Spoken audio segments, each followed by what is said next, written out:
আমরা মূলত ওলামাই কেরাম এখানে কিছুটা হাজির হয়েছি, আমাদের যাদের পক্ষে আজকে জুমার পরে সম্ভব হয়েছে, যে আমরা মানুষকে উৎসাহিত করতে চাই যে আমাদের মতো আপনারা সমাবেশে চলে আসুন। কারণ এই পেশিজমের পরে নতুন সুযোগ আল্লাহ দিয়েছে, এটাকে কাজে লাগাতে হবে।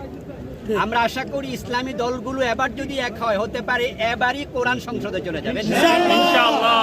তা আমরা দীর্ঘদিন কথাই বলতে পারিনি, এক জায়গায় দাঁড়াতে পারিনি। এবার আমরা সোহরাওয়ার্দী উদ্যানে সমাবেশ করছি। এই জাতীয় সমাবেশ কালকে প্রমাণ করবে আগামী দিনের সূর্য ইসলামের সূর্য। সবাই চলে আসুন, সবাই ঝাঁপিয়ে পড়ুন, সকল আলেম পীর মাশায়েখ চলে আসুন ইনশাআল্লাহ। আমরা সকলকে আহ্বান জানাচ্ছি।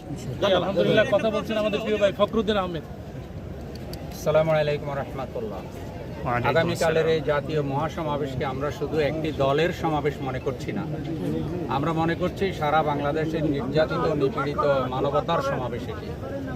এবং আমরা বিশ্বাস করি বাংলাদেশকে নতুনভাবে গড়তে হলে এবং ফ্যাসিবাদের বিদায় হওয়ার পর আমাদের যে জুলাই যে চেতনা, সেই চেতনা বাস্তবায়ন করতে হলে ইসলাম বানাই।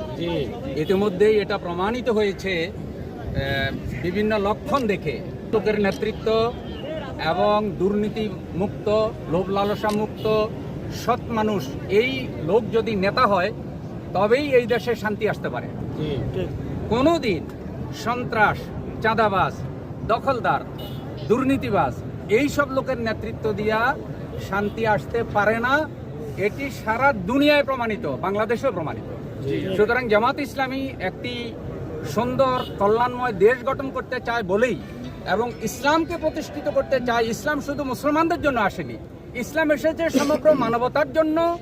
সমস্ত ধর্মের লোকদের অধিকারের কথা বলে ইসলাম, তাদের ন্যায্য অধিকারের কথা বলে, চাকরির কথা বলে, ব্যবসা বাণিজ্যের কথা বলে, শিক্ষার কথা বলে, নাগরিক অধিকারের কথা বলে। যুগে যুগে ইসলামের শত্রুরাই, মুনাফিক নামধারীরাই ইসলামের বিরুদ্ধে অপপ্রচার করে ইসলামকে ঘৃণিত করে রেখেছে এবং ইসলামকে জঙ্গিবাদ, ইসলামকে সন্ত্রাসবাদ হিসেবে মানুষের সামনে পেশ করেছে মুসলমান নামধারী এক শ্রেণীর ইসলামের শত্রুরাই। আমরা আগামীকালের সমাবেশ থেকে সারা বাংলাদেশকে বার্তা দিতে চাই, তরুণরা যে বাংলাদেশ চায়, নির্যাতিত মানবতা যে বাংলাদেশ চায়, সেই বাংলাদেশ কেবলমাত্র একমাত্র ইসলামের দ্বারাই সম্ভব। আল্লামা সাঈদী রাহিমাহুল্লাহ যে বাংলাদেশের